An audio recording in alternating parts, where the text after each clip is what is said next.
All right, being 3 o'clock, at least that's what my clock says. We're gonna call this meeting to order. This is the Homeless Advisory Board meeting. And today is June 19th. So the first thing on the agenda is roll call. So if you want to start down here. David Giels, Coos County. Jessica Engelke, City of North Bend. Nicole Rutherford, City of Coos Bay. David Miller, North Bend. And Commissioner Sweet. else, looking on the screen. Late, but here. Yeah, okay. Barely. I had to come for Yeah, traveling. All right, yes. The names of who's up there. So it looks like Andrew, the executive director for this group is on, and then Kyle Hartz. Do you want me to read them? Yeah, that would Okay. be great. We've got Kyle Hartz from Coos County Juvenile. We've got Chris Chapinar from Coos Bay PD. We've got Amanda McCarthy from Advanced Health, Sarah Stevens from Sproul and Coos Bay City Council, Matt Borderstrass from the Coos Curry Housing Authority, and Stephanie Hadley from whatever. Stephanie put. All of things help, yeah. And then I just would acknowledge also we have a counselor from Coos Bay here who is an alternate if one of us Coos Bay couldn't be in attendance. So I guess Drew's not here, so I don't know if you want to take the alternate role. But, yeah. I have your name tag if you want to.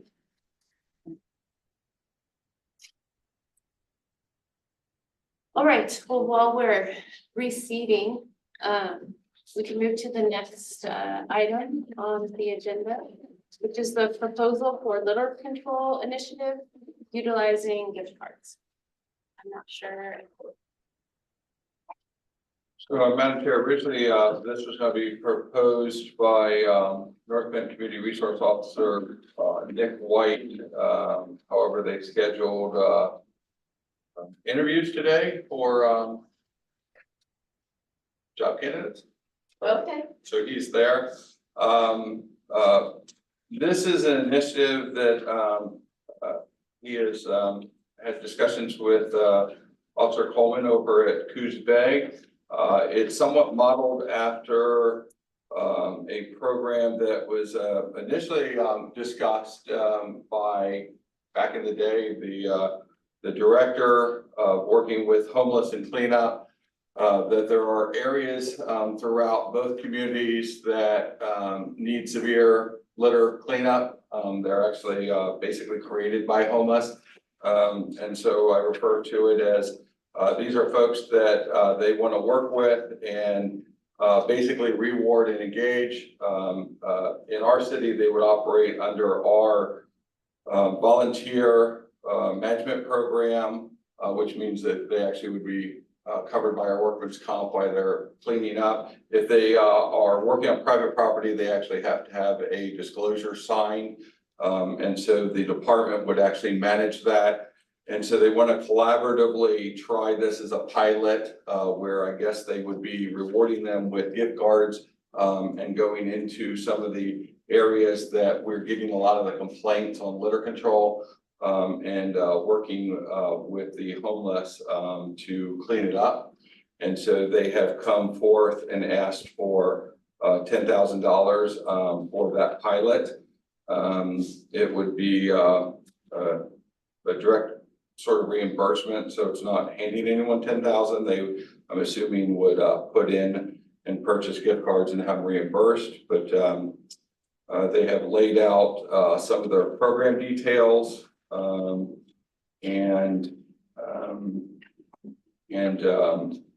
The reason I'm well versed in the insurance questions is because I had those engagements with like what about private property, things of that. So I chatted with Officer White, I believe it was yesterday, and then again this morning, just making sure that I understood it, if there were questions. And they're asking either out of House Bill 4123 or House Bill 5019. And so that's really up to the board. And I'll try to answer any other questions on their behalf if I can. Okay.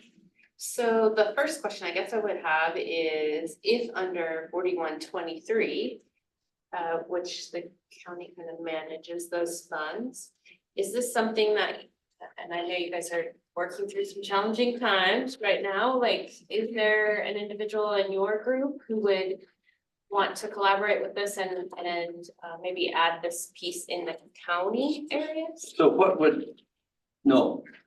Okay, that's fair. Now, if you wanna get paid for it, it would probably go to your friend Megan. And I wanna talk to her about this. Yeah, not the piece necessarily about that. I think that's easy to work out. But when we talk about cleanup in Coos Bay and North Bend, recognizing there are county areas that probably could benefit from some of that work too. And if that would be possible, I would presume you'd bring a player to the table with Coos Bay and North Bend. I don't know who that would be. And then, It's the problem. You're Yeah. talking about someone to take them out in a truck and supervise them and make sure they come Yeah. home and. I would presume Pick it's up the something garbage. like I don't know that, if someone that who's would gonna be- manage the I mean, cause that's how it works in ours, there's somebody from the city that's kind of connected to the volunteers in the program. I don't have, do you have anyone over your way? I have no idea who that would be. I don't- I'll stick with my answer. Okay, fair, and then I guess. Not that we beyond- don't have trash. No, but no, that's fair. I don't know who'd supervise. Then beyond that, I would ask, do we know if either officers reached out to like Hampton and, some of the other cities to see if they also would be interested in looking over appointing those? My knowledge was no, that they went to try it as a pilot and sort of get it set up to see if it would even work. Again, modeling it, I don't know which program they modeled it off of. I don't know if our executive director actually has any additional knowledge. Just when I submitted it, that's when he had made reference to some other models that I think they looked at a year and a half ago when we were looking at things and options. And so they're just looking at it as a pilot. They know that they have a community resource officer in both. They have the trucks. We have the volunteer management form, which was vetted through same insurance company, same CIS lawyers. And so all that's transferable to set it up as a pilot between the two. So they're sort of set up uniquely for that, but it's just a pilot at this point. So that's the best I can answer. I'm wondering if there's any feedback from the office staff and the director about the project. I don't know if they've had a chance to take a look at it or have any feedback. Andrew's online. Andrew, did you have anything you would add? I just think, from the little bit I've known from what David was taking a look at, I know there are similar models that I haven't been able to look at, but I have heard of the similar model throughout the country. And I totally think it would be a huge benefit for our Coos County residents and for those that are in that situation. I think it'd be a great program to add. Question, so are you picturing that, I mean, I know it's a pilot, but that the resource officers would just have identified people who are willing to work and to do things, and they work on like special projects, like they come to them and say, hey, you filled out the volunteer form, you've signed up, here's some area that I need to be picked up in the park. And then if it's like, you're there for 2 hours, that equals a certain amount of gift card, and it would just be an exchange like that with specifically the community resource officer. So I can only answer part of that. So I know that the question that came up this morning was, do we have a process in place to identify and get a private landowner? For instance, there's a property that he had mentioned to me behind KCBY that apparently is, and then there's others throughout the community that they're aware of. I explained to them that we have that same form because under our the fire grant, the defensive space grant, We had to go through CIS and then our attorneys to create that process to be able to go on private property and then make sure that we were covered. So I said that process there. How much or gift cards, I don't have any clue about what the amount would be. They're on a first name basis, as you can imagine. They're out there almost every single day with folks.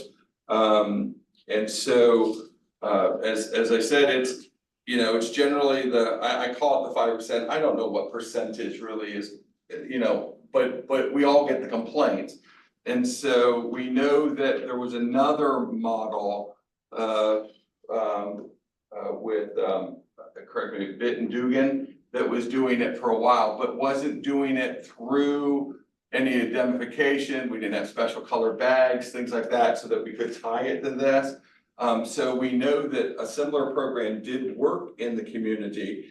And then we actually, when we had Oregon Bay Area's cleanups, we've had folks, homeless, actually come and participate as well with cleanup. And so they're mindful that there's a problem. And so I'm trusting that as a pilot, they kind of know what they're doing and they know the clientele and associates that they're engaging with. So. I think from a community perspective, you know, from the citizens, I think that this would be, this is kind of what we've been hearing from our citizens, is that they want this type of thing where there's an incentive to help, which then leads to education about why we don't leave our messes behind. And so it seems like a positive thing. I think if we just work out how that's gonna work, you know, and make sure, you know, because it would encompass private property, which is where we do have the issues a lot of times, because our enforcement can't necessarily go on that without permission, just like anyone else, so. I wonder if we could request them to come. I would like to actually hear from them and hear the officers' thoughts about how it would work. I think it sounds like a good idea, and I would assume that, you know, the county may not be positioned to have somebody to do that. I assume the city of Coos Bay might have similar interest in it. And I know some nonprofits are also engaged in a similar effort, trying to figure out ways to incentivize folks that are homeless to help engage in the cleanup process, so. Yeah, I agree. I think, you know, if we can have both officers cover, that might be handy to be able to kind of put their brains a little bit and. Can I just a logistic question too? So this body also has the approval for the 5019 funds as well. So do I remember that correctly? So we would have to authorize funds for either use, even though they're administered by the city of North Bend, this body still has to give an oversight regardless. Yeah, it's the way it's set up. I mean, there's a direct contract, so it's like it's like a gentleman's, you know, that we're in this together, right? So yes. So are you looking for a motion today? If we just table it for the next meeting. We want to do a motion. I think we want to gather some more information. I think we want to learn a little bit more.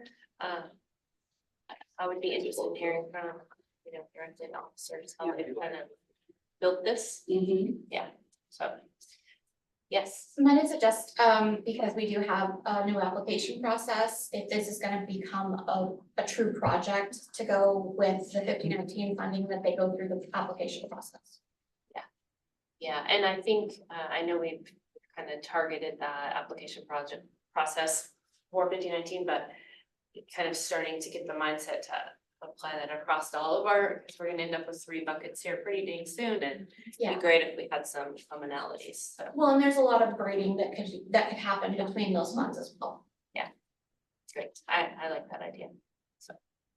Okay, so we're gonna table that for a future date, maybe we can get them back next month. Yeah, okay.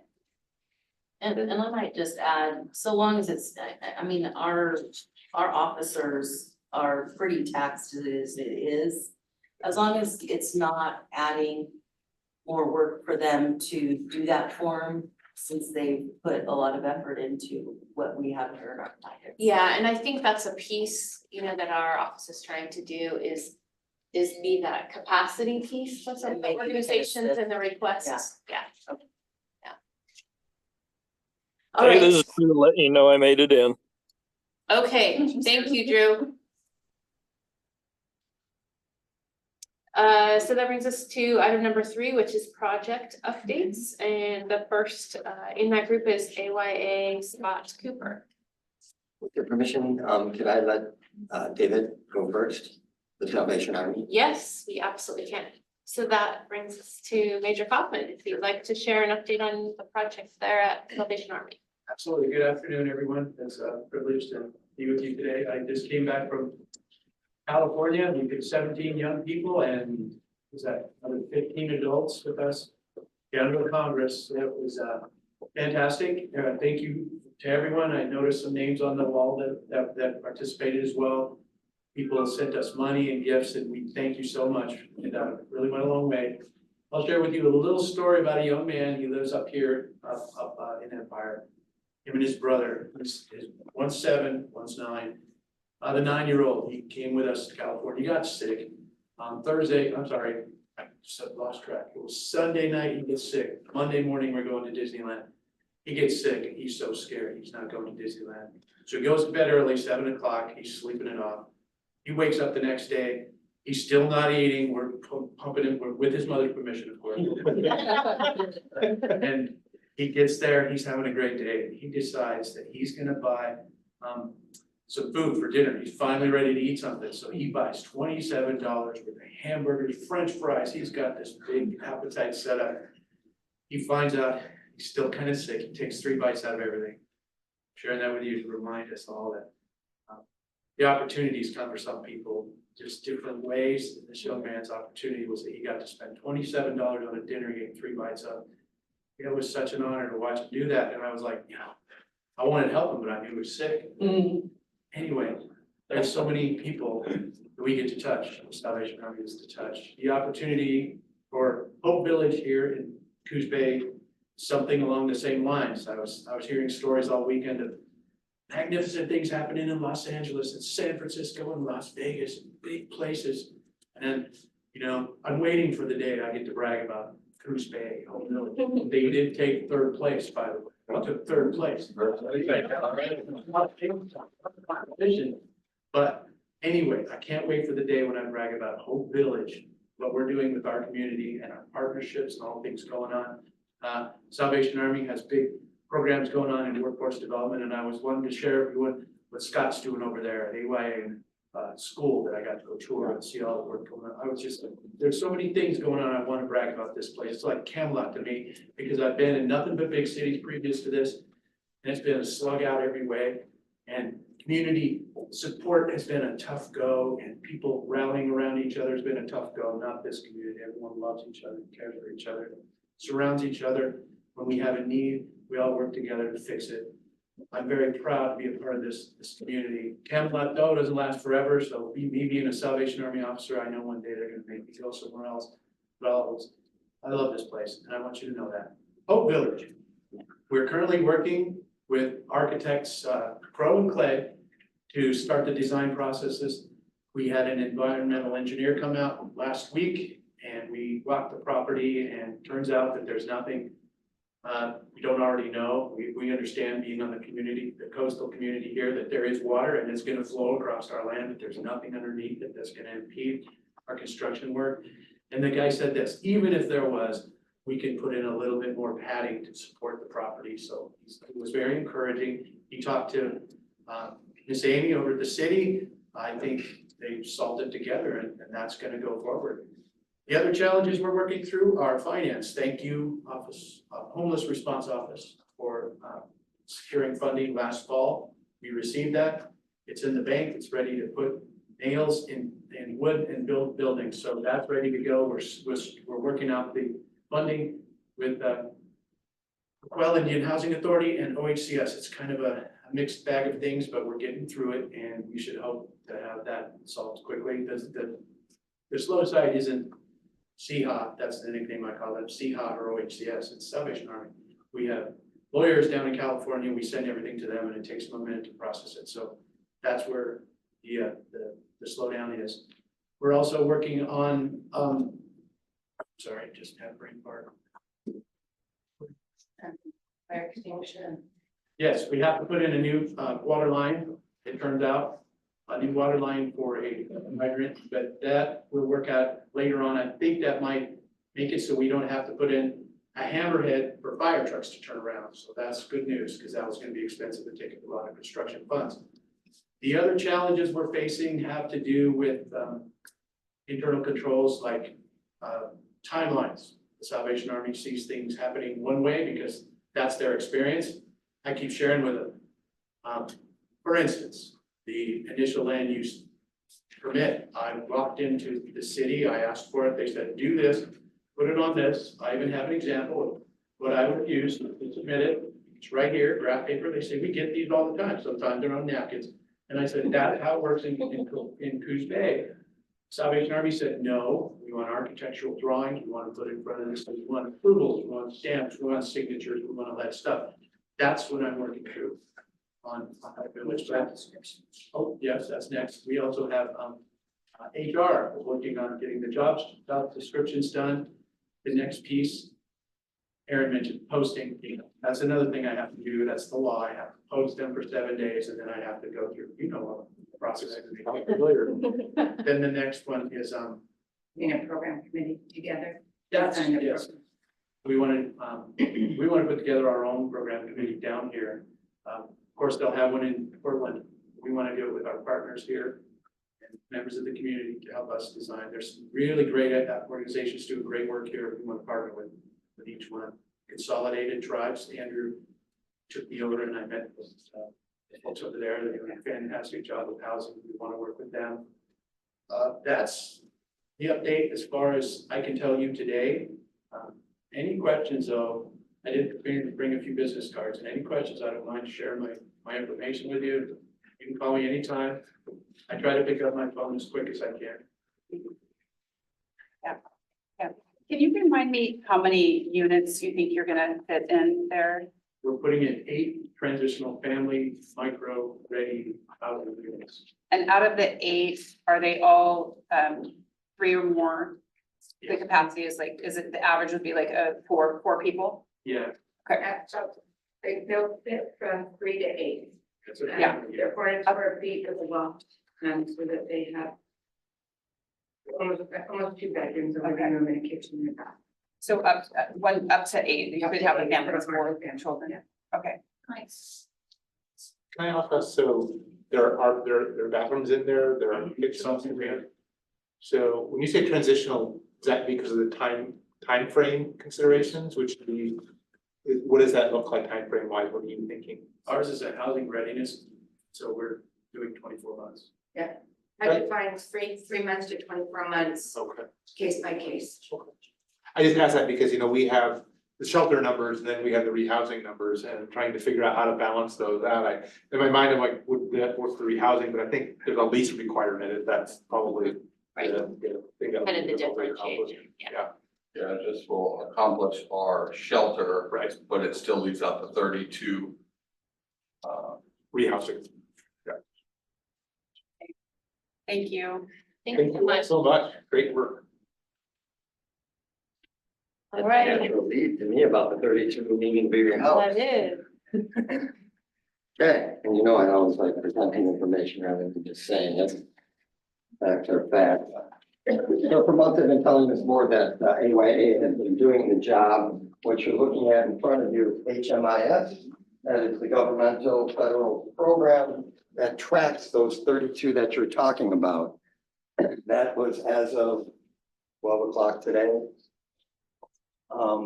One of the problems that we're having in moving this forward is some of the funding and the support on that.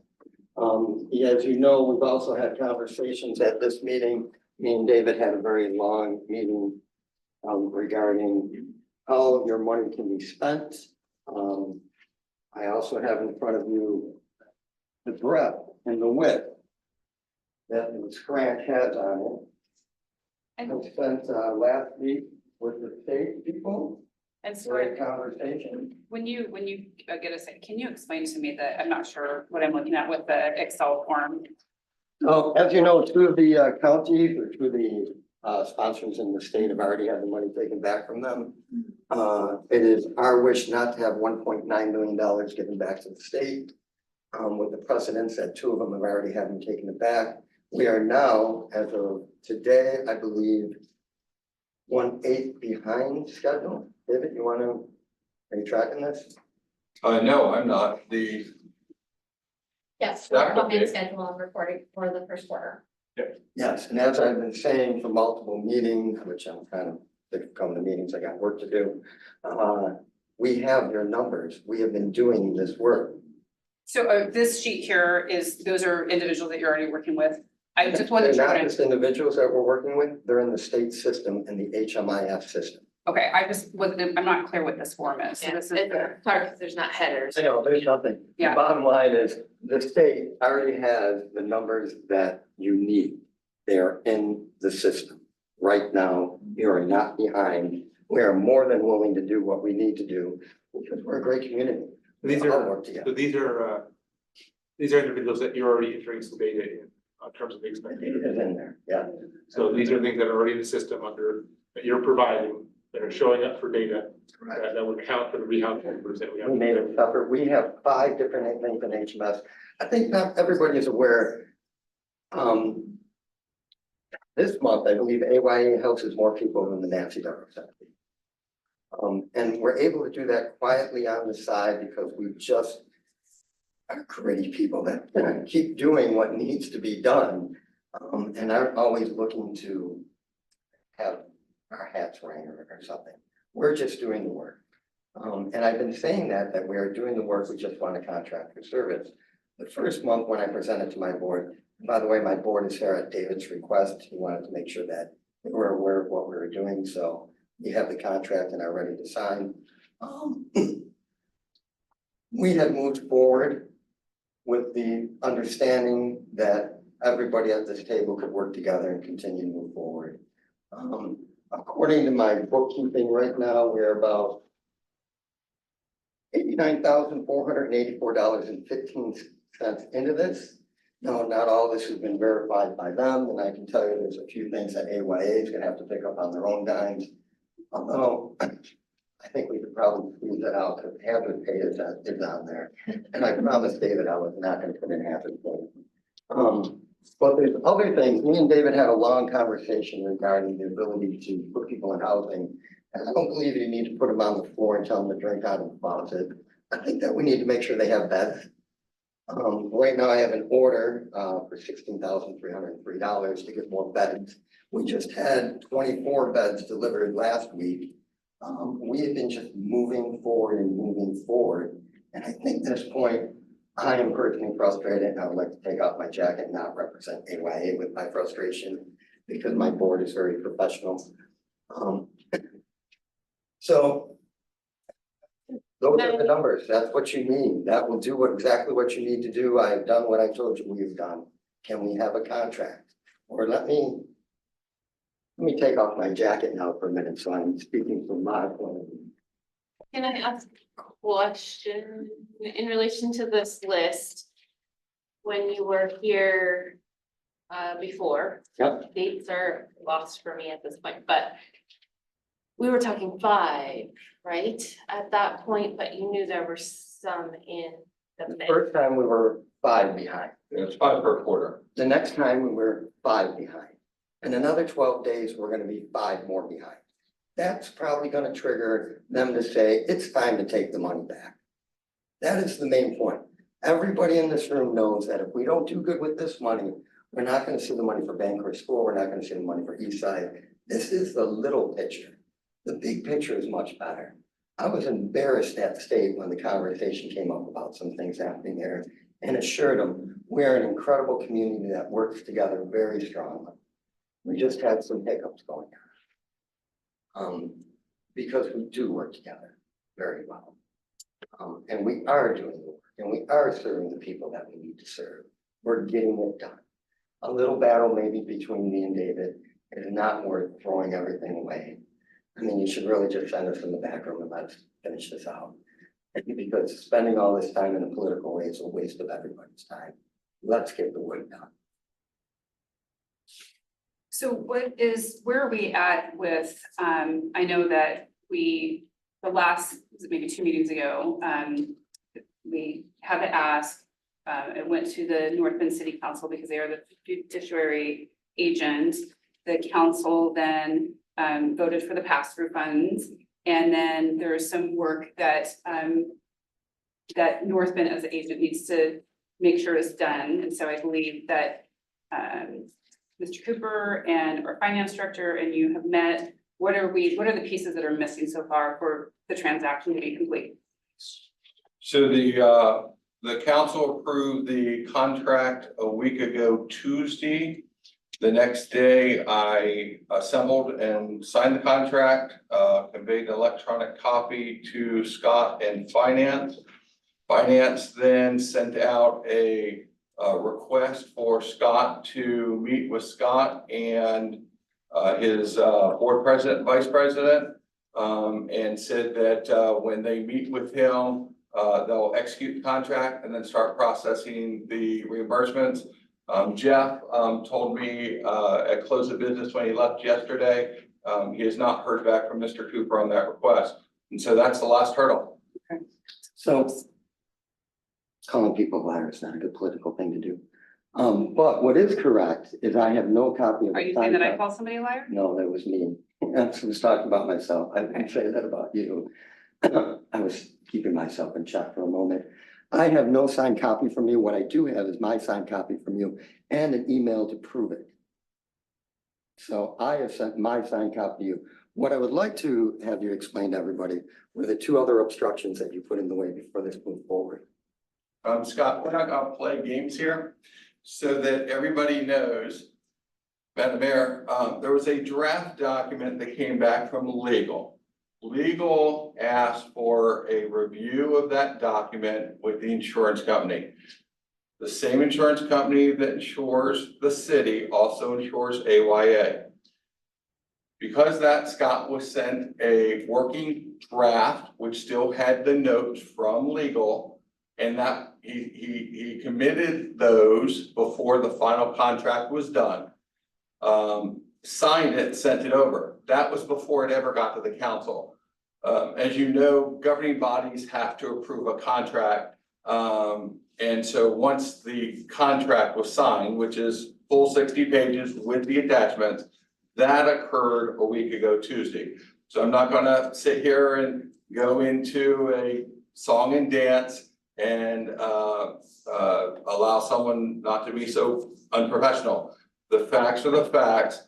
The next step is very simple. If Scott would respond to our finance officer's request, have the meeting, sit down. I have already inked both copies. They are sitting in the finance officer's office, and he's willing to start moving. In fact, North Bend is willing to front money that we haven't even gotten into the state to actually start the reimbursement process. Finance has already set up all of the buckets for AYA to put in the reporting and the receipts to start that process. And so there are no hiccups here. There's no obstructionist. There's no,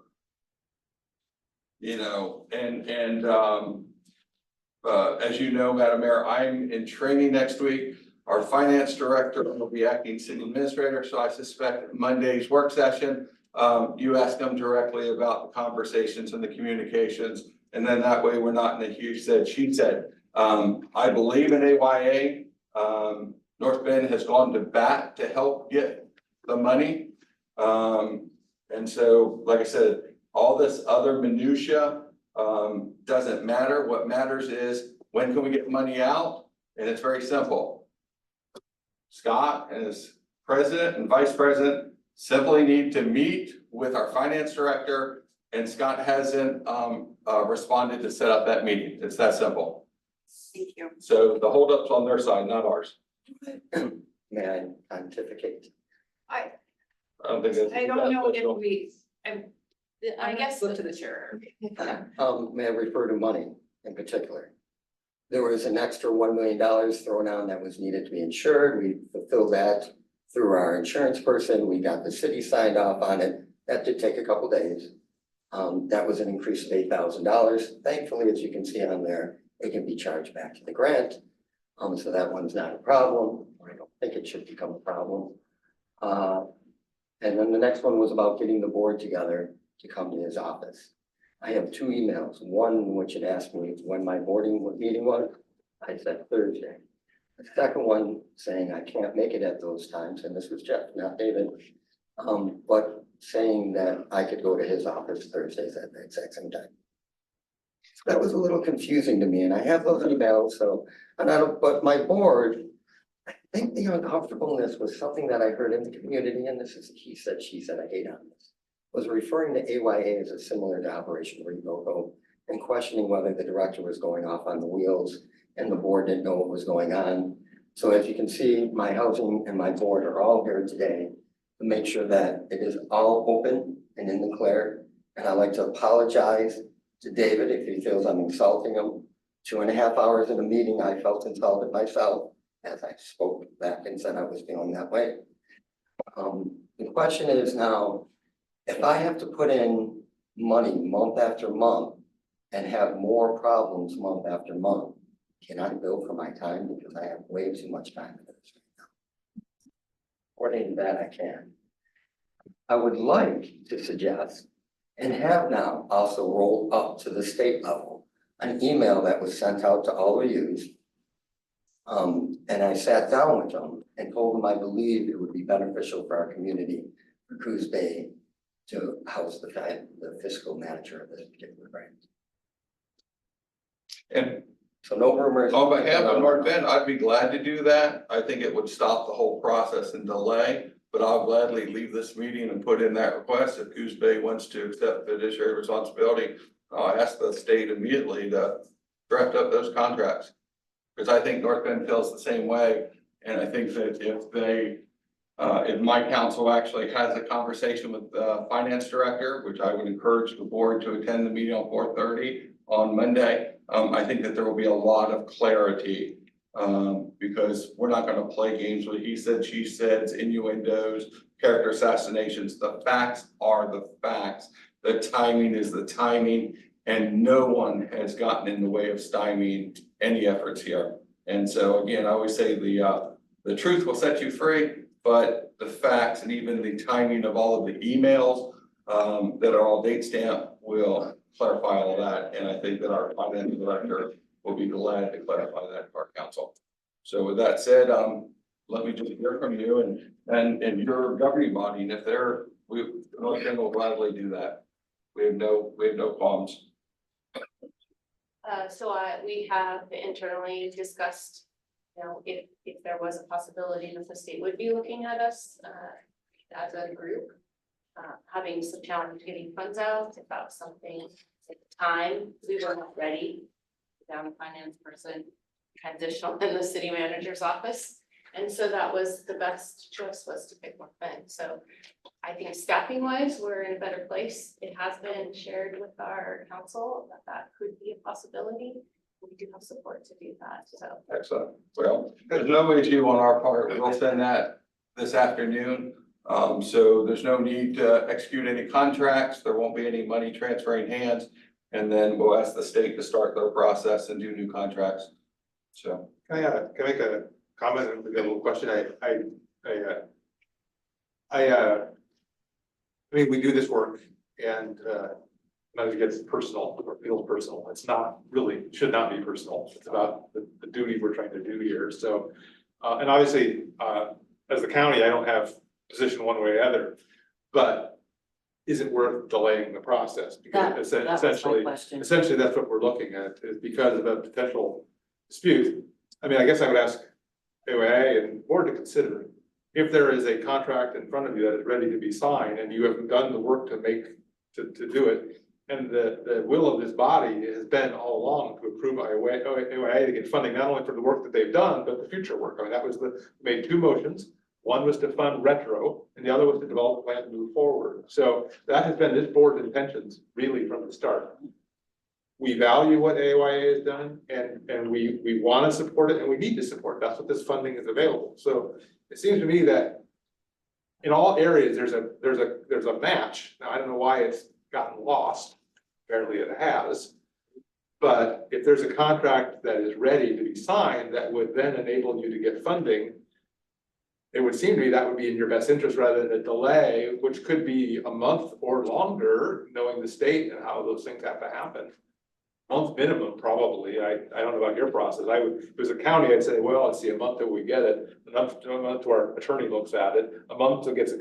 I mean, you're really looking at a significant delay, which is, I think, even counter to what you all want, counter to what we would like to see. So, I mean, if it's a mediator, I'm willing to go down on whatever Thursday and sit with everybody and say, here's the agreement, it's signed already by North Bend, it sounds like. Yeah. I don't know if you have to Our side. produce, I don't know if you have to produce it, all right, and we'd have to say, let's see the new insurance document. I mean, but that might be the case. But- Insurance has already signed off, the contract is contract, everything is ready to go. So- I have moved it on the finance, it's in finance hands now. I would offer to be there to mediate if that's helpful, but it seems to me that we're at the point of getting it done.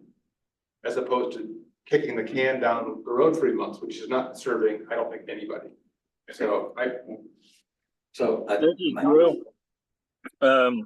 Scott, do you feel this is close, or do you feel it's been close several times before? Yeah. To answer that question, and the board will probably back me up on this, for 4 months, I've been saying it's close to my board, and they've been asking me why not. That may have started rumors, that may have started problems between me and David. At one point, me and David would go out to dinner. I enjoyed the man. At this point, we have started to butt heads. I'm a little bit nervous about retaliation. He's much bigger than me.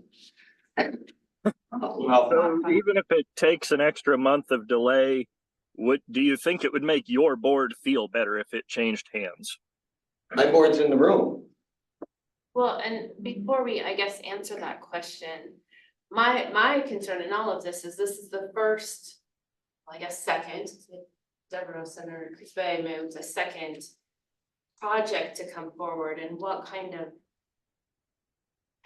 who's gonna come after if we Right. are, that's the thing I'm kind of worried about, and we've got a bit of money to spend.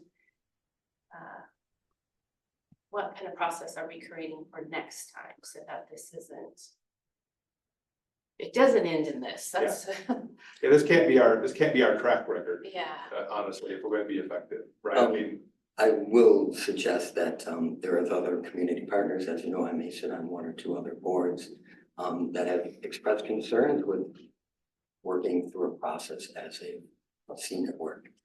I think we've had that discussion as well, and recognize, I think some of the underlying, I mean, there definitely is this whole thing, and I'm newer, I've been on this board less time, but the structure here is confusing. And operating with county and 2 cities under this this agreement that we don't fully understand, and I can tell you, we've learned some things I have that I didn't even know were in place. So I think our administration of this has been not stellar, partly because the whole process is confusing, involves multiple organizations that have different structures and rules, and so how do you manage something that is bumpy to start with that? So I do feel like some of this is our growing pains, our learning experience. But I just think that if we just bounce around from one, fiscal entity to the other, I don't think we're really getting very far, because it's really about understanding as a whole what the processes are, and then really being clear in our communication. So let me suggest that perhaps a conversation was had that there has been no money spent out, and we are at the change in the fiscal year, making it pretty clean cut to make that move. The other thing is, AYA is going to outlive me, outlive David. Our commitment to work with North Bend is probably way more important than any battle that me and David might be having. I think to remove that potential is the most beneficial thing for AYA, to know that we're moving forward in a positive way, and there's not going to be a personality problem. And I'm going to take 50% of the personality problem. I'm going to be a little loud myself. So I'm gonna put it flat out. There is no personality issue. There is, we have well documented the process. There was a meeting that the mayor attended. I was in Portland. I wasn't party to it. It's when the initial decision was to engage.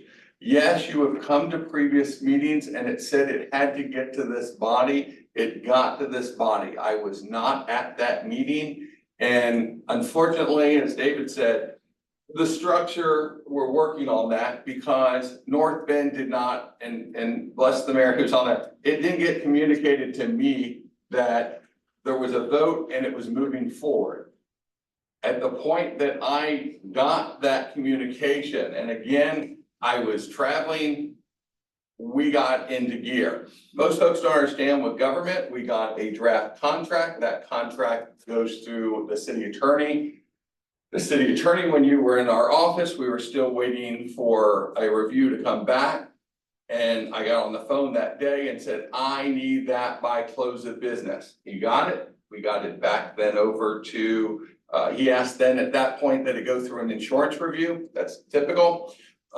Insurance cleared it, said that the limits were fine. We packaged it up. We got it before our council. The council has to have documents the Wednesday prior to a meeting. And so when you look at the timetable, they approved it a week ago, Tuesday. They discussed it on Monday, approved it on Tuesday. The entire package with the 3 addendums were packaged up, signed on Wednesday morning, first thing. It was transmitted over to finance.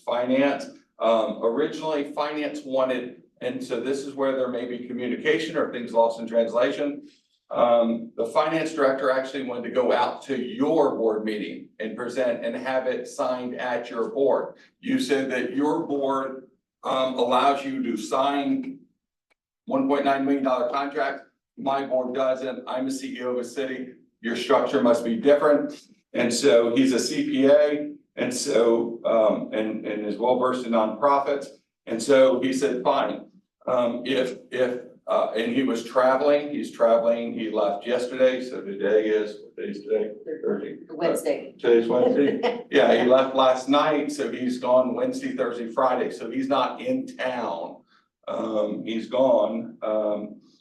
He'll be back on Monday. And so if you send him that request, get on his calendar, no problem. If you want to stop it and decide you don't want to dance with North Bend being the fiscal agent and finance handling, no problem. This is different than Devereaux. We learned a lot on the Devereaux project because what was submitted on the Devereaux, and I walked you through the entire history of that. Yes, you. That project as submitted changed from what the law allowed. We all went in with the assumption that that project could actually operate the way that it was presented. And acquisition of real estate was not in anything that you see here. And so that was unfortunate hiccup. And so at that point, I went out and hit all agencies, yours included, Devereaux Center, Salvation Army, anyone said, we've got to get this out. There's money on the table. And then in fact, I know this document, which is a larger document, was sent out to everybody, including the major and the other organizations. It was a larger document. It came out, I think, March 25th.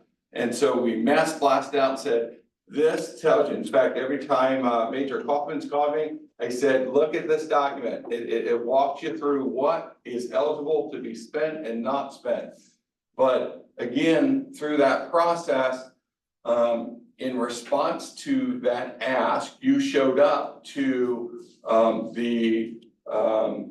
we call it the executive board meetings. We can't make decisions. We asked you to get to the regular. That is the one and only meeting that I missed where it was approved. And so if there was any delay on our part, I apologize because it was at that meeting, that was the disconnect. I was at emergency management with the chief in Portland.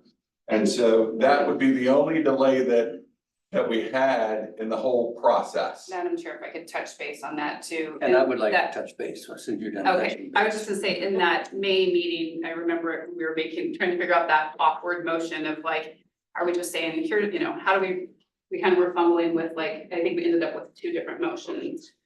So then, David I just want to make sure I'm clear that there was no slowdown on my part.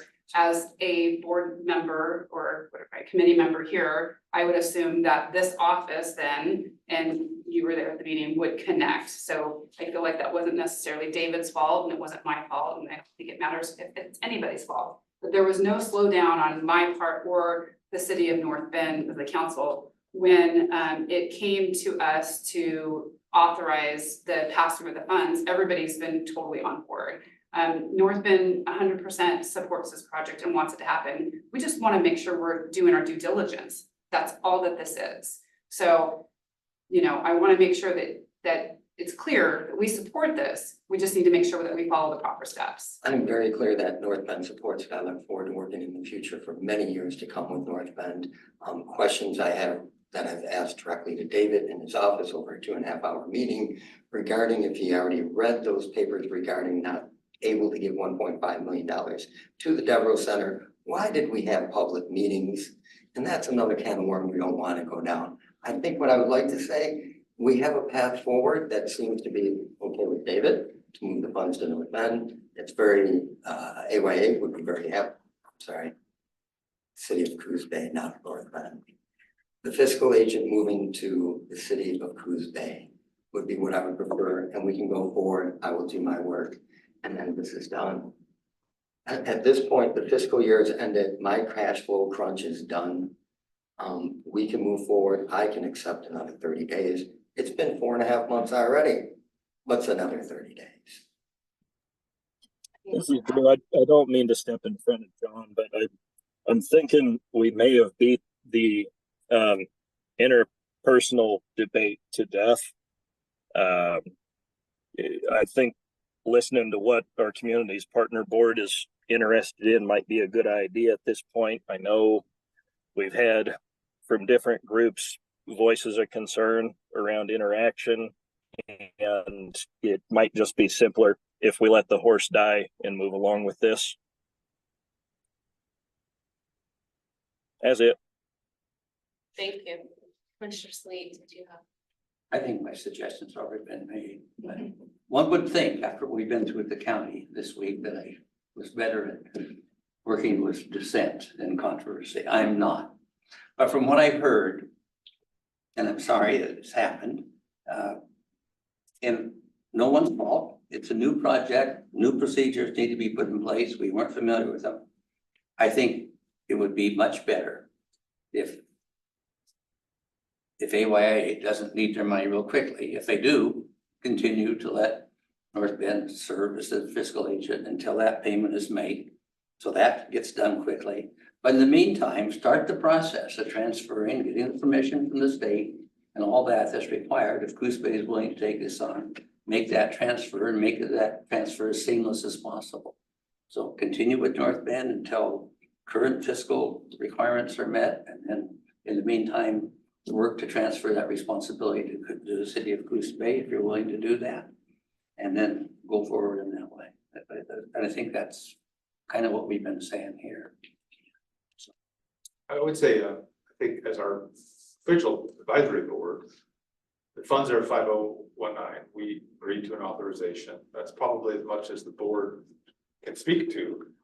Yeah, what happens, who's the fiscal intermediary, how that happens. I mean, the probably state is really gonna. It's really outside of our to purview, that. right? The state would be the one who can speak to, even if that's an opportunity, so. Oh, okay, yeah. well, then we have to, that's another step I I mean, didn't if- anticipate, but we can look and see if that could happen. If we need a motion to proceed with looking at whether it can be reassigned, I guess we could make that motion if the state wanted us as a body to give some official okay to doing that.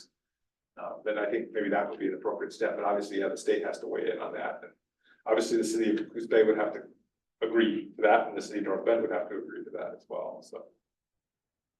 Well, I mean, we can't take any official action that's going to supersede the governing bodies. And so, again, you know, I think the mayor and my council will support going back and sending that request. And, you know, unfortunately, it'll slow money. We don't know how long that'll take. And that's unfortunate because it, you know, everything's set up, ready to go. That's how close it is, and that's unfortunate, but we'll gladly get out of the fiscal agent business. I think we're beginning to say the same thing. So what do we need as a motion to I mean, start that's a down pretty, anything? that maybe we're just even interested in looking at, I mean, I don't know what value that is anyways for the state. Just that there's consensus to investigate. Well, I mean, this, from the state perspective, right, they might want something from us saying we are okay with this, but I don't know, maybe not, because we didn't know. I mean, we've always applied as either the pilot or the local planning group, Right. which is all of us. So Who that applied for doesn't 519? change the local Everything, planning group, which is the pilot. so everything is listed under the local planning group, but filed by North Bend. All three. Isn't Drew, HB 4123 required the fiscal agent to be Coos County. Because the initial project for 5019 was supposed to be Devereaux Center for checks and balances, North Bend agreed to be fiscal agent. And then when the SPA funds, the Senate bill came through, we requested if Coos Bay would be the fiscal agent, and they got approval for that. And then that way it spread out the workload on all three finance departments. So then the city of North Bend could request a change in the. We simply just go ahead and cancel the contract, and if there's provisions in there to cancel the contract, and then ask the state to potentially do a contract with Coos Bay. So, you know, I'll go back and make that request when I get back to the office.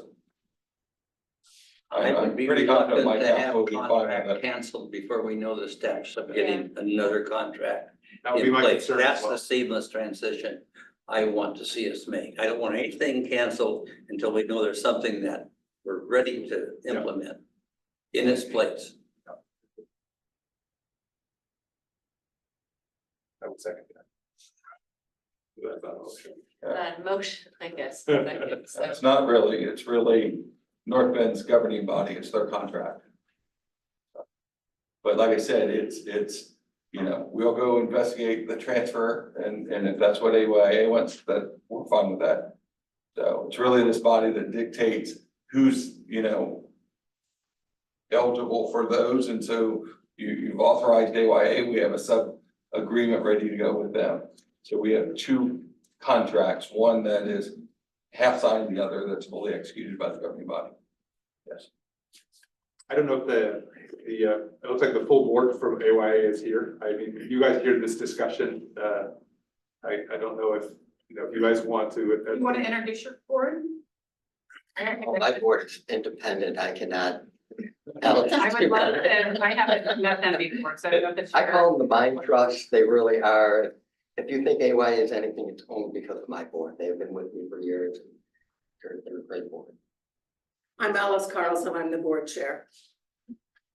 Bruce Steele, vice chair. Amber Darnell, the board secretary. Dan Hendricks, board. Good to have you guys here. Thank you for being. There's more online. Oh, Kyle Stevens. Hi, Cal. Chris Champanar. Kyle Hart's board member.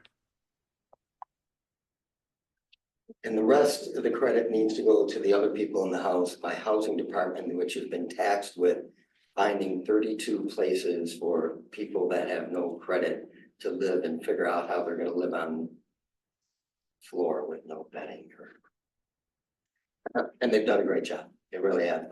We have started to turn people away because we're nervous about the cash flow. The tribe has stepped in. I want to give some credit to the Confederate Tribe for stepping in for some of the early people that we had on there that we just could not fund that month after month when we're seeing that this money was not moving. So there's been a lot of push in the community, and I believe if it moves, I have other community partners that might step in and start helping this to happen. It's very tough to put somebody in a house that has a bad credit rating and nothing but the close. That needs supportive services that probably also reside in David's department as well. We share clients. So I think we've hashed this enough, maybe. I'm not Do you have sure. the direction that you need? I mean, I really think it's a conversation North Bend has to have and possibly Coos Bay with the state. I mean, ultimately, it's gonna come down to, I think, what the Sounds- states. Like our city staff is going to contact the state to see what the options are if we pass that fiscal agent over. I mean, that's basically the first step. How long it would delay things and if we can do that without canceling any contracts. Right. And then see if we can get that in place, and then it's whatever your process is, the resubmittal of that, whatever your due diligence is. Yes, agreed. And we've been kind of shadowing, so as something comes in place over there, because we knew we were gonna get a contract any day, that we've been trying to create some documents and processes following what's happening in South Bend, so. Okay.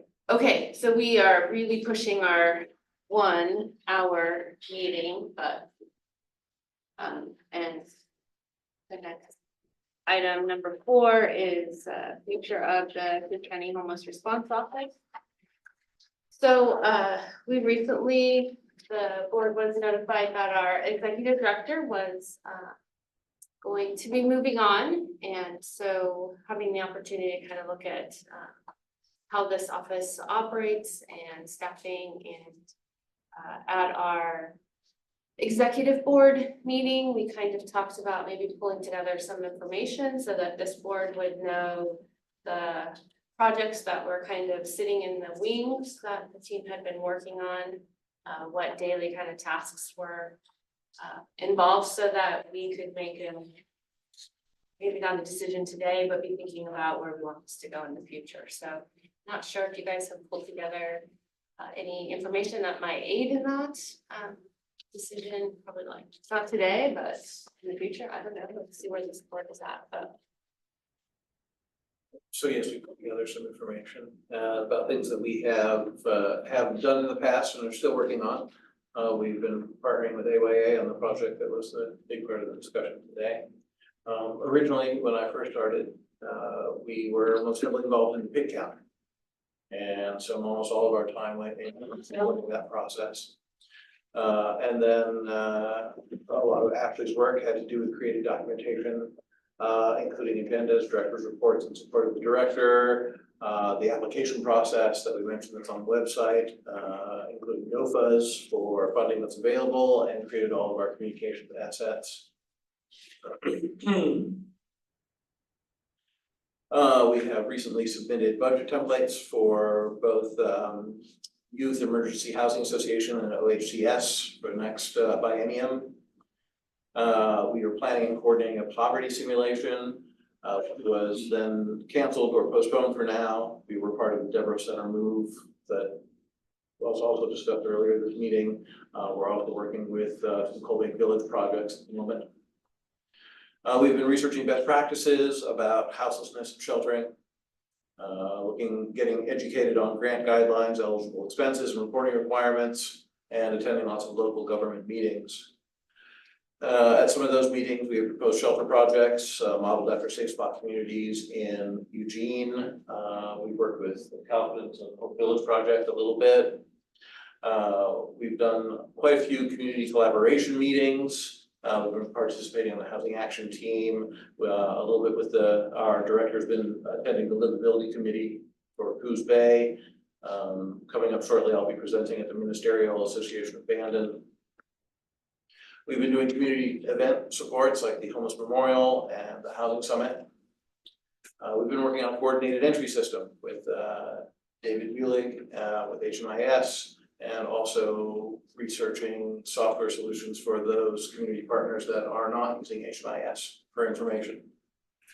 We've been holding regular stakeholder meetings, connecting with other pilots, both for collaboration and at a pilot summit that was a few months ago. We've created Facebook and Instagram accounts. We've been making the agency website on the Coos County website, so we have our own page there with some FAQs and general information. We've been providing technical assistance to community partners, seeking project funding. and trying to dispel misinformation about houselessness in general and engage in community education. There are a number of things we would like to do. I think regular attendance at all local government meetings would be something that's important. We would like to assess the progress we've made on our strategic plan and evaluate our next steps. We would like to develop and document process and procedure, and including like what we were just talking about with the HB 4123 funds and EYA. One of my questions now is, it sounds like that time frame from this group approving it to it becoming dollars moving is about 2.5 months, and that's what we should expect. Does that seem accurate? Because you talked about, you know, there was only one Timing. place where the ball might have dropped. Meetings and agendas and Yeah. things, that's a possibility, Yeah. for sure. There's gotta be a way we could keep the existing system going until the next system is set up. So that we don't have a 2.5 month block, isn't there? I think Some he's way. talking about just generally if someone comes in and that makes a request between that date and they get money in their bank account, it could be 2.5 months. This board getting on the agenda for an upcoming meeting at the fiscal agent Oh, I, governing body, I think. that's what okay, I he's thought you were saying. talking about So if someone transition. else comes in with a proposal, I would like We to need to say, let them know. here's the time frame that we're looking at for moving this stuff along. Not everybody understands the process that we that have in government know what the hoops are. And I mean, I know personally, yes, if I want something approved, I'm looking at least probably a couple of months to get through all the steps that I need to. But it is harder to give that clarity because you don't know actually specifically until you get into it. Like, you know, you don't know what the insurance looks like that the person has versus what's needed. So you can, but it is cautionary to tell folks that it's gonna take some period of time, yes. I'm sorry, I thought you were talking about the transition from North Bend to Coos Bay. I just want to be able to tell upcoming projects what to expect. Yeah, it doesn't happen overnight, that's for sure. Right? And using this process as a model, being able to say, here are the steps that you're gonna need to take. It doesn't, no matter who the fiscal agent is, you're gonna need this contract and this insurance approval and all the things. And councils only meet every 2 weeks, Yep. so sometimes it's every third, if Yep. it falls funny. That's right.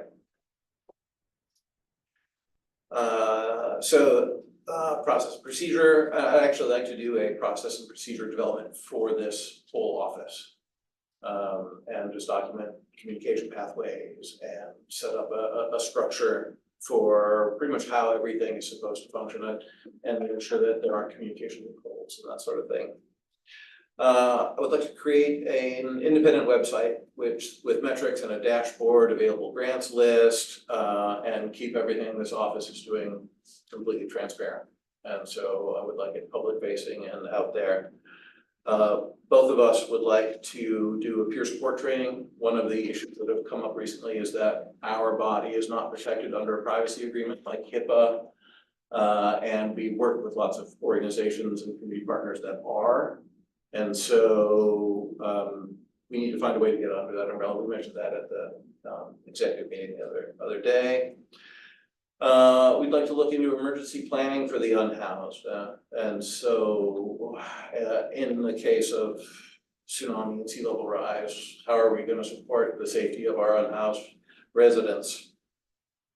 We're hoping to start a county-wide shelter system based on the community supported shelters model in Eugene. We'd like to re-engage with stakeholder groups in an effective and supportive way and partner with other housing entities to collaborate.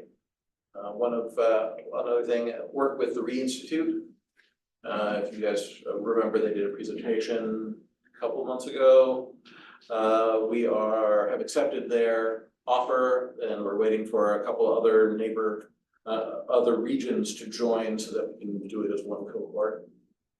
We would like to be involved in championing a homeless to work program, such as the beginnings which David mentioned today, that the community service officers are presenting. And that's the beginnings of our hopes for the future. I would like of this office. to see that list, not just me personally, narrowed down. There's no way we can do all that and be effective and have measurable advancement. So we got to narrow it down as far as I'm concerned, pick a few things. I'd much rather see something being built than, other than a website. Something like place where people live. I don't know how to get there, but all this talk drives me crazy. We gotta get some action. We gotta quit planning, People in the houses would be wonderful. but narrow it down as far as I'm concerned. I think that is probably number one on our list. Is what? Is getting people into houses. I think what We we're forgot to mention to get an idea of what's happening right now and what we might, as we decide what this looks like, you know, with our director leaving, if we wanna hire a new director, if we want, whatever that looks like, just have some information of what's coming through, what's pending, so we know how to move forward, so. I would say, you know, I want to just take a minute to thank Andrew Yes. for his work with the office. For him to come in as it was just starting and give us a direction and help us move forward. It's been really appreciated. And I mean, if you don't know Andrew, he has really good skills in engaging and working Yes. with people and building coalitions and. I appreciate that, David, and everybody, for sure. Thank you.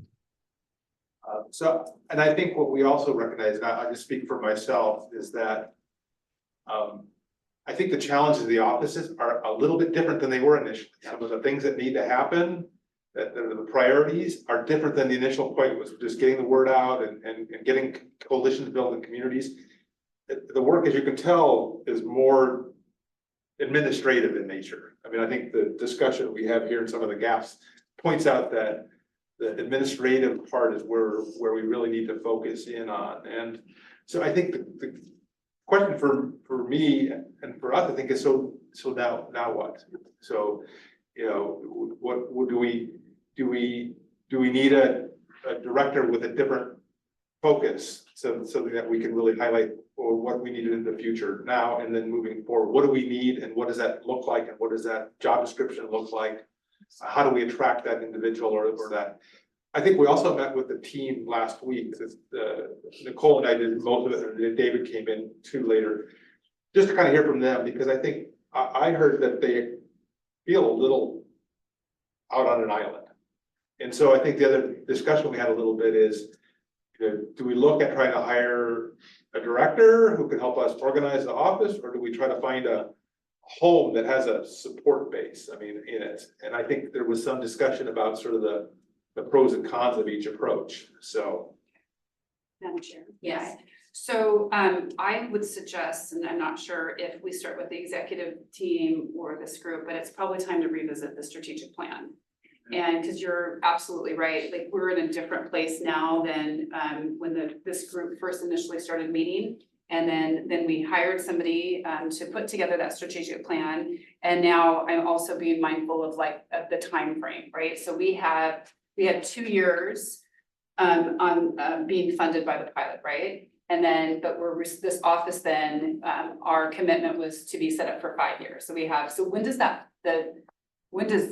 when do we have to make sure that the county, Coos Bay and North Bend have to start budgeting to pay for the office? Because right now it's coming out of the funds, right? But when we hit that 24-month mark. So we're at the 24-month mark in May of this year. May, okay. And there are funds still available, and Megan at the county has confirmed that those funds can be used beyond that first 2 years. So when those funds run out, I mean, hopefully we'll be in a point of having some other grant funds that's in, and some of these grants we already have some administrative piece to it, so there is way to kind of pull Go those for that. as we need. Because that's when I think about like what's next, like we're going back, looking at the strategic plan, are there any updates that need to be made? And then that should help write the job descriptions of what we need, how to run that office. So if the next steps are to get this office sustainable on its own, then that director is going to be really administrative and grants experienced. Yeah. And so I would think however you would want to start with that's would be the next steps to kind of like, what do we need now? Because it looks a lot different than it did 24 months ago. At that point, we hadn't even had community-based leaders meeting together. And so there's been a lot that has been accomplished under everybody here. So hats off to you. Well, I think the what John said about needing to narrow it down is the problem with the plan is very extensive and very, it's huge. And I think it does mean, narrowing down to the sort of the pertinent thing that we're doing more today in the future does make some sense in terms of directing, because I mean, if you look at a posted on the wall over there and you read it, it's too large. I mean, it's a vision Yeah. rather than a practicality about what do we need to do. And I think you're right about, we need something that is forward focused on grants and things that are gonna enable us to build and develop situations and also continue to fund the office moving forward. So I think those are the kind of characteristics that we need. How to accomplish that, what's the best way to accomplish that is a bit problematic to me. I can tell you that because the way we currently funded it, the office is under the county. These are positions that probably the county doesn't want the long-term risk of having employees Right. with a grant. So I do think there's some things that make it difficult to administer correctly. I mean, to me, if I'm looking for a director position, right, I want some guarantee of future longevity, even if it's under my own merits. And I probably want some benefit package or something that goes with it, and those things are not. Ability in to our take business. vacation. So, There is that. you know, I think that's the struggle I have is, you know, in some ways, you do get to some degree what you pay for. And so where do we focus our energy where we're getting what we need for this office to really be healthy and move forward? And is it within the county or is it attached to within a larger organization? I think we've had communications that in other communities, this is often under a community action group, right? Because they're focused on the area, but our community action group is still figuring its way. Rebuilding, yeah. So we don't have that entity that other communities might use, but is there another entity that could also serve in that role that? Because I feel a little badly for the staff not having that larger basic supports. Yes, exactly. They look around at the one of them in the office or, and so I think that really makes it hard to function in some ways. So, you know, my preference, and I don't know if it's reasonable, is to try to find more of an umbrella organization that's mission driven that we could partner with. And I think from the county perspective, it's easy to contract with an organization. That funding gets put into an organization that has large other funding and is able to really use it in the best way. You know, if that's an option, I think that's worth pursuing, as opposed to trying to hire a director and then trying to support them out of the county position. So I don't know, John, do you have some thoughts about that like that? Okay. David and Nicole, you guys have been at the executive meetings with me too, so you might have different ideas and thoughts. Yeah, no, I mean, I think those are all. Available Yeah. to, you know, just sort of push the executive team to sort of mull it over and discern and bring something back, you know, and investigate some options, if you will. I mean, as you see, even some of the job descriptions I've sent, they're sort of kind of all whack-a-mole out there. I think I only found the most recent one, and you know, Deschutes isn't always the best to model after because they have all the money. And so, well, not all the money, but they seem to get a lot of it. And so that's kind of the Rolls Royce approach, if you will. Yeah. But yeah, so it's worth mulling it over and then bringing something back to the full body. Yeah. Okay, we good with that? Yeah. Great. So that moves us to item 5, the director's report. Andrew. Final report. Good afternoon, everyone. Due to time of being 18 minutes past, I'm gonna just refer, if it's okay, Madam Chair and Board, that the director's full report will be online on our website within 24 hours after this meeting. A lot of the information Eric had already touched with everybody in the room today. So if it's okay, I'd love to say a few words, being I only have 2 more days left in this office. Is that okay? Yeah, absolutely. Well, first off, I just want to thank the experience and the opportunities the board and the community have gave me. I wish the office the best and the staff the best and the board moving forward. I do not plan on leaving the area. And there's some hopefully opportunities coming my way soon. A lot of the things I have in my life currently are family related that I'm taking care of right now. And I just want to say thank you, especially to those that are in projects right now with Scott and AYA and the board I have worked with many times, and appreciate their work. And then also with Major Kaufman and Aaron Kaufman for their work with Salvation Army. And I'm looking forward to that groundbreaking ceremony here soon. So with that said, thank you all so much for this opportunity. I wish the office the best, and thank you. Thank you, Andrew. Thank you, Andrew. We're at public comments. Do we even have public comments? Yeah. Well, I just had a few comments, just about the litter control. There's some great programs from either Pueblo, Riverside, North Las Vegas, Hillsborough. And then even we did this in Colorado Springs in 2017. I think we could benefit from their pilots and their trials and go with a city that is proportionate to ours. And that was run by the police department. There's just some great programs, and not make some of the mistakes they made and learn from their mistakes. So I would just recommend stealing. There's no reason we need to recreate the wheel. It already exists. Yeah. And it's 6 years old. So let's see what worked best for them and model the program after what works. Did you, David? I had a comment as well. I did hear many of the board echoing what I was about to say, but I think that it's been my experience like 20 years in this. And I'm watching how this formulated, and I was applauding its fantastic work, homeless response office set up, the way it's structured and all that. I think now it's running into the pink cloud worn off. It's kind of the honeymoon's over, and the hard work is beginning. And I think, and this is my public comment, this is Dave Kaufman now, not Major David Kaufman.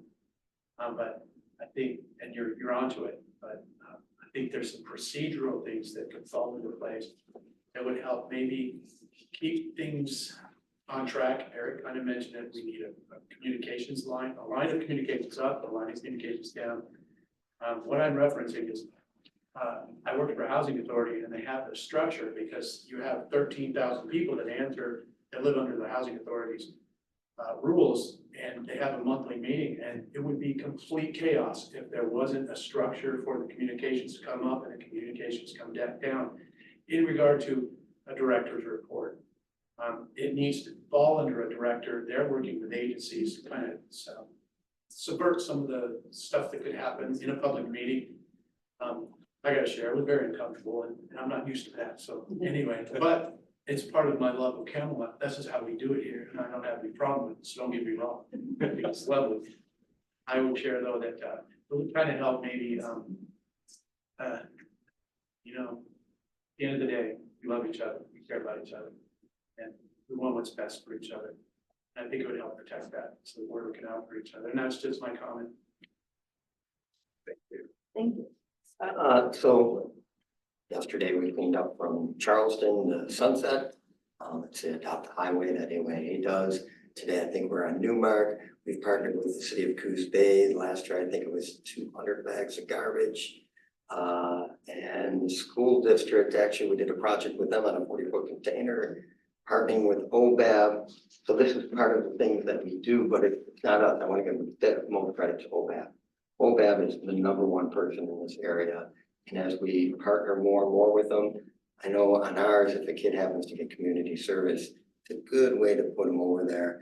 We talked about similar things at the Devereaux Center to do that. So that was a great idea. Forward to trying to get other community partners in here to present things.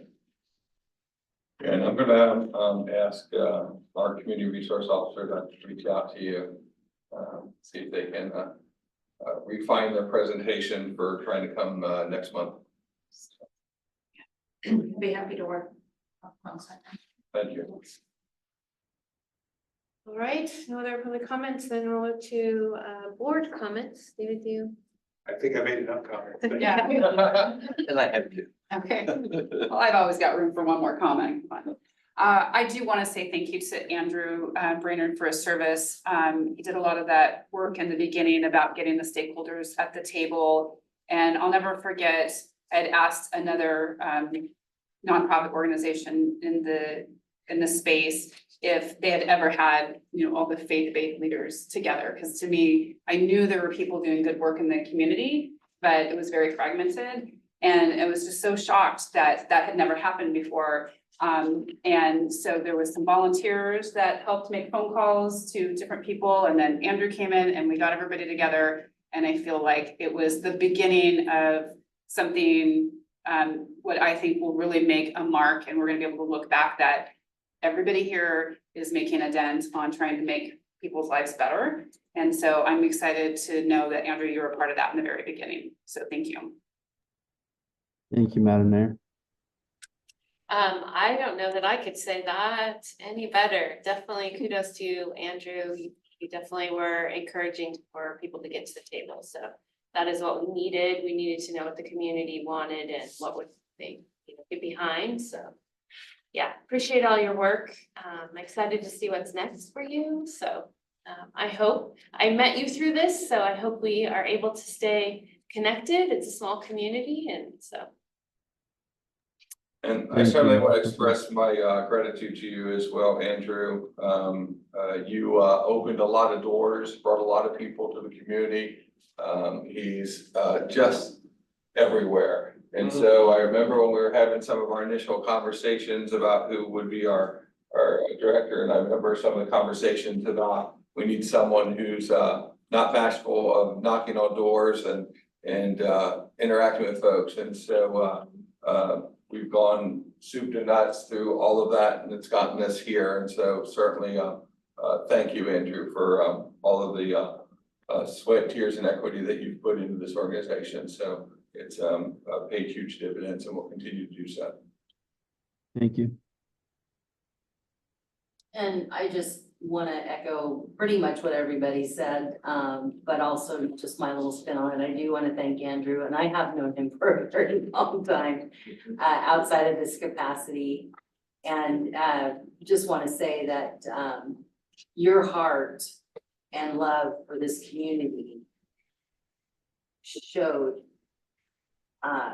in what you did here. I had the pleasure of leading the homeless work group for the city of Coos Bay when we stepped up to that. And then most of these people have been involved at this table, had been involved in that from that perspective.